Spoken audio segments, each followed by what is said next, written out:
Well, hello, Stacy Murphy here with a video on grow lights. Yes, if you are growing your seeds indoors, then you need lots of light, more than you think. Windowsills never have enough light. Even though it seems like they're really sunny, they are not.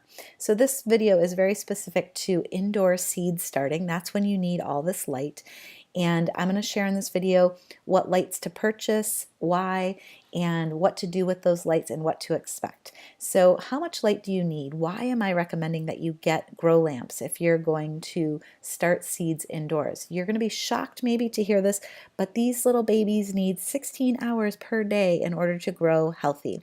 And that is a lot of hours. Even if your windowsill seems really sunny, there's no way that it gets 16 hours of sun per day. It doesn't happen. It might happen out in a greenhouse, but it doesn't ever happen indoor your house. Now, what happens when the plants don't get enough hours of light?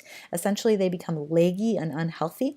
Leggy means tall and spindly, and what it means is that that's like the neck of the plant, and that's where the nutrients are flowing to the plant.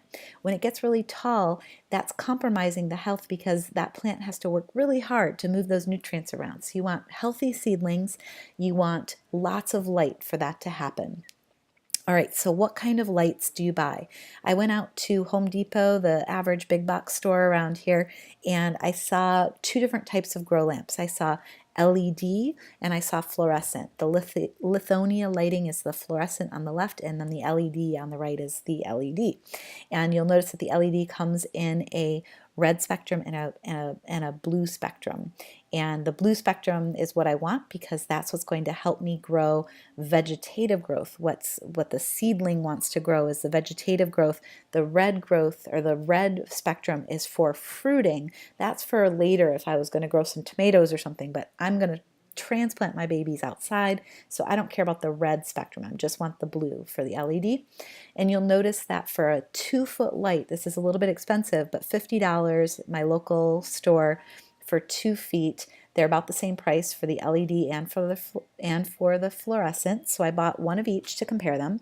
And what you may notice when you look at prices in your store is that one 4-foot length might be more inexpensive than buying two 2-foot lights. But the reason why I bought 2-foot lights is that I have a small cabinet that I want to put these in, and I couldn't fit a 4-foot lamp. So oftentimes the 4-foot is more cost effective.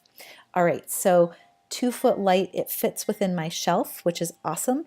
And a 2-foot light works for about 1 tray of plants. So for every tray that you have, you're going to need 2 foot of a grow lamp, whether you buy LED or fluorescent. All right, because what you want is you want the plants to always be underneath the light. You don't want them reaching for the light sideways. You want them growing straight up towards the light. Now, I talked about fluorescent and LED. Why not incandescent, which is another type of lamp that you could buy? Basically, an incandescent lamp, if you've ever sat underneath one, is very hot, so you can burn your plants with too much heat. You don't want the incandescent lamp ever. What you want is a fluorescent or an LED, and you want to look for high lumens, low watts. That's going to mean that you use less energy and you're going to have the brightest bulbs. So it's important to get the brightest lumens that you can. Oftentimes, the bulbs, the lamps that are for grow lights specifically will have high lumens because they know that that's what you're using it for. So here's what, when I open the box, here's what the LED light looks like. It's simply these tubes basically that go across, and a couple screws if I want to surface mount, and a little instructions pamphlet. Plug it in, works like a charm. Then the other one, the fluorescent light, had a little bit more that I needed to do. I pulled it out. There is, in this case, they have a hanging bracket, which is cool if I want to use that, or screws if I want to surface mount it. Now with the fluorescent, it has these little remove tabs, so I actually had to take apart this fluorescent light and pull off these cardboard tabs, which is basically protecting these tubes from breaking and shipping. The LED lights are a little bit more stable and less likely to break, so they've basically protected these fluorescent lights, and I have to go in, remove these, and put the lamp back together before I can install it, and then I can install it. Works like a charm. So what I'm going to do is I'm going to surface mount, because it's the easiest way that I have found to mount these lights.